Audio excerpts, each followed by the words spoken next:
त्र्यंबकं यजामहे सुगंधिं पुष्टिवर्धनम् उर्वारुकमिव बन्धनान् मृत्युर्मोक्ष्येमामृतात्।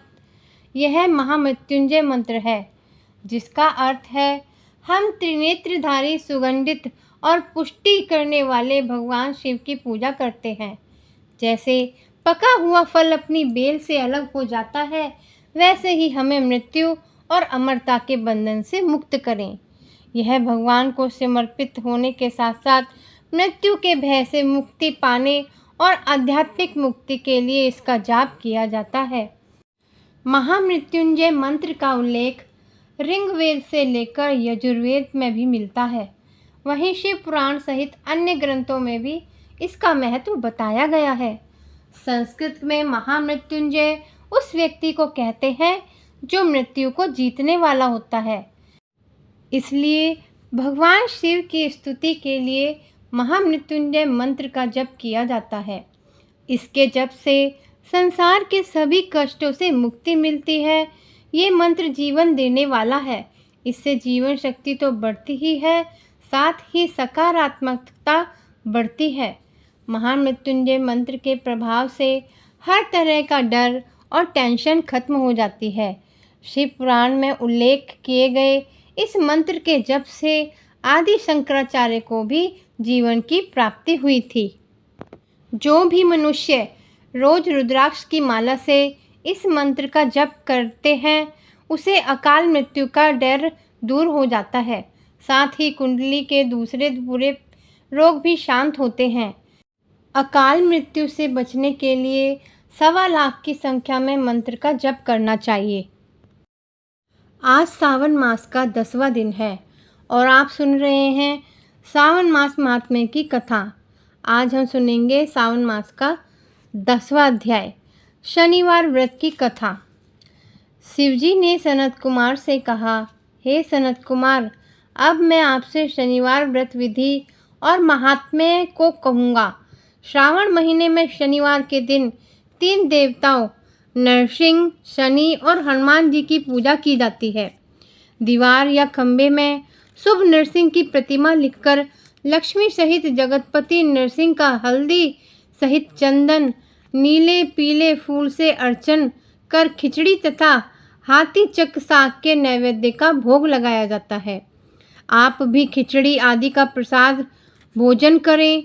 ब्राह्मण को भोजन कराकर भगवान नरसिंह को तिल के तेल से या घी से नहलाना प्रीतियुक्त होता है। शनिवार को सब कामों में श्रेष्ठ तेल को कहा गया है। शनिवार को आप सपरिवार शरीर में तेल लगाकर नहाकर उड़द की बनी वस्तु भोजनार्थ बनावें। इससे भगवान नरसिंह प्रसन्न हो जाते हैं।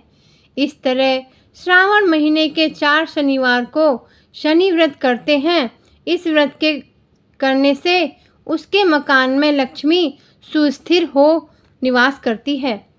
हे सौम्य, मैंने भगवान नरसिंह का यह उत्तम व्रत आपसे कहा। इसी प्रकार शनि के प्रीत्यर्थ जो व्रत करें उसे आप जरूर सुने। एक लंगड़े ब्राह्मण या उसके भाव में अन्य कोई ब्राह्मण को तिल का तेल लगाकर गर्म पानी से स्नान कराकर श्रद्धा युक्त हो नरसिंह व्रत में कथित अन्न से भोजन कराकर शनि के प्रीत्यर्थ तेल, लोहा, तिल, उड़द तथा कंबल आदि का दान करना चाहिए। उससे शनिदेव प्रसन्न होते हैं। ऐसा कहें, हे मुने, मैं शनिदेव का ध्यान करता हूँ, आप सावधान होकर सुनो।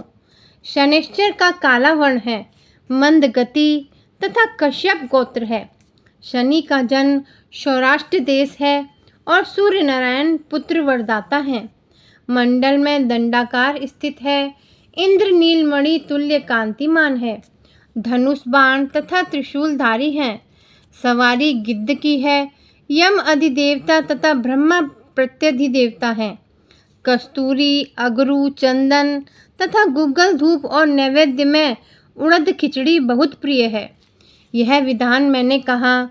शनि के अर्चन में रमणीय लोहे की प्रतिमा निर्माण कर शनि के लिए अर्चन तथा दान में कृष्ण ब्राह्मण उत्तम है।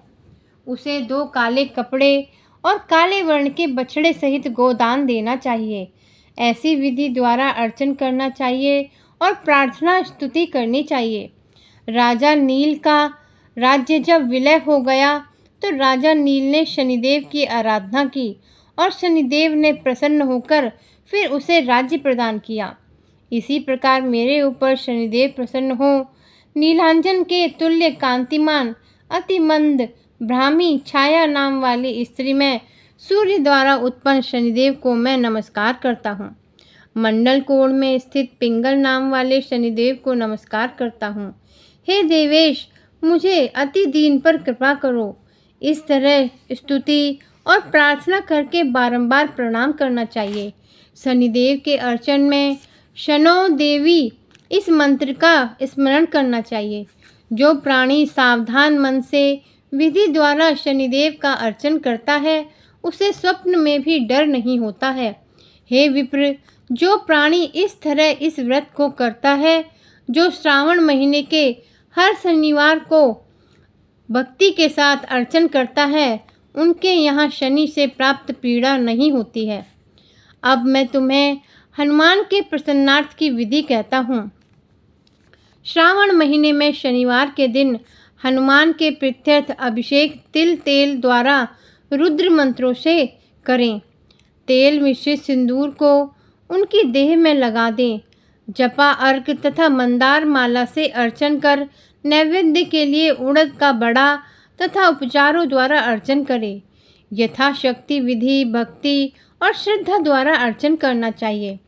हनुमान के प्रीत्यर्थ 12 नामों का जप अवश्य करना चाहिए, जो इस प्रकार हैं। हनुमान अंजनी सुत वायुपुत्र महाबल रामेष्ट फाल्गुन सखा पिंगाक्ष अमित विक्रम उदधिक्रमण सीताशोक विनाशक लक्ष्मण प्राणदाता तथा दशग्रीव वरदर्पहा।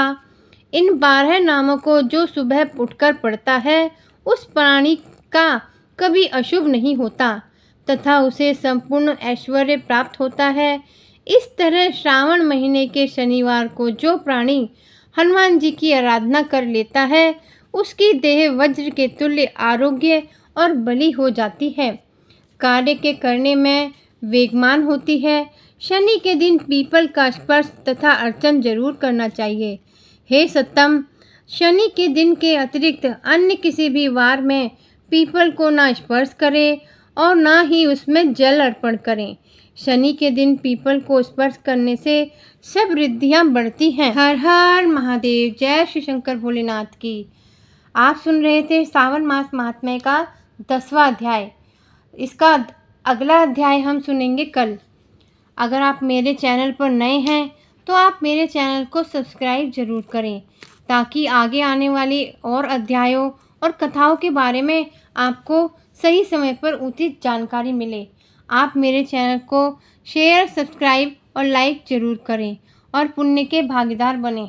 अगर आपने सावन मास के पिछले अध्याय नहीं सुने हैं तो आप मेरे चैनल पर सब्सक्राइब करके ये अध्याय सुन सकते हैं ताकि आपको पूरे मास की कथा श्रवण करने का लाभ प्राप्त हो सके।